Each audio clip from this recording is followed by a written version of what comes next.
Rajdeep, I'll be blunt. I have done interviews with you over the last several years. Especially over the last 6-7 years, you tend to focus only on the negatives. Even when there are many positives, and the fact that the current inflation environment is primarily because of the global factors, and I've given you the data for that as well.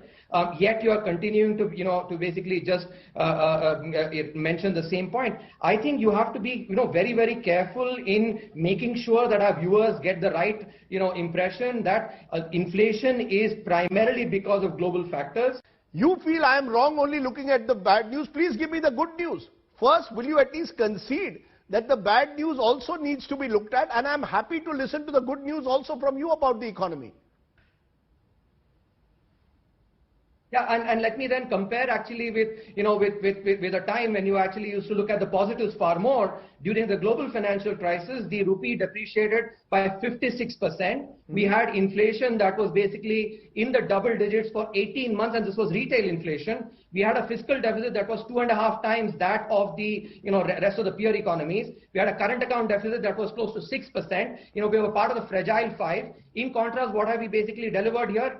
Fiscal deficit of 90% of peer economies, current account surplus. Right. We have actually, if you look at the depreciation itself, it's been 0.06% compared to 60%. How many more good news do I need to give you for you to basically stop portraying all the time, in a negative manner, especially over the last 6-7 years? India's foreign exchange reserves, Dr. Subramanian, have now fallen below $600 billion, 8 months after hitting the record high in September 2021.